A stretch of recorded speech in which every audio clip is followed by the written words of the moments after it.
Alex had always been a hard worker. He was top of his class in high school and went on to attend a prestigious university. After graduation, he landed a job at a top firm, and everyone around him was impressed with his accomplishments. But, despite his success, Alex felt like a fraud.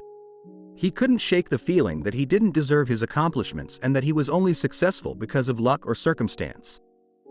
He felt like he was constantly walking on eggshells, afraid that someone would discover that he wasn't as competent as they thought he was. Alex had heard of the impostor syndrome before. It was a phenomenon where high-achieving individuals feel like they are frauds and that their success is due to luck rather than their own abilities. But he had always thought that it was something that only happened to other people. As time went on, Alex's feelings of inadequacy only grew worse. He would often find himself staying late at work, trying to perfect every detail of his projects. He would obsess over minor mistakes, even if they had no impact on the final outcome. He was constantly seeking validation from his colleagues and superiors, and he would beat himself up if he didn't receive it. One day, Alex's friend recommended that he see a therapist.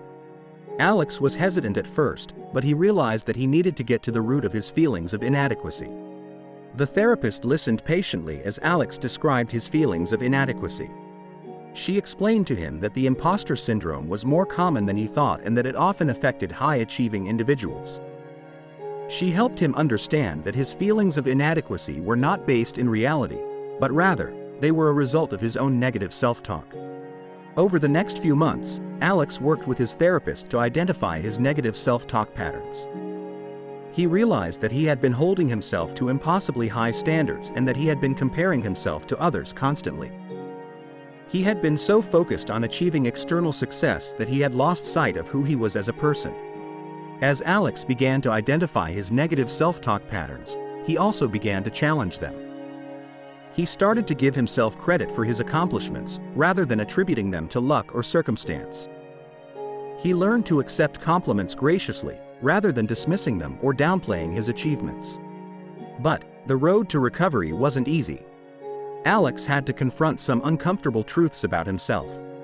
He realized that his fear of failure was holding him back, and that he needed to learn to embrace failure as a natural part of the learning process. He had to learn to be kind to himself and to treat himself with the same compassion that he would give to a friend. Over time, Alex began to see the positive effects of his therapy. He found that he was more confident in his abilities and that he was able to take on new challenges without feeling overwhelmed. He no longer felt like he was walking on eggshells, afraid that someone would discover that he was a fraud. As he continued to work on himself, Alex realized that the impostor syndrome was something that he would likely struggle with for the rest of his life. But, he also knew that he had the tools and the support system to manage it. In the end, Alex learned that the impostor syndrome wasn't something to be ashamed of. It was a natural response to high achievement, and it was something that could be managed with the right support and mindset. He found that by embracing his true self and being kind to himself, he was able to overcome his feelings of inadequacy and achieve true success.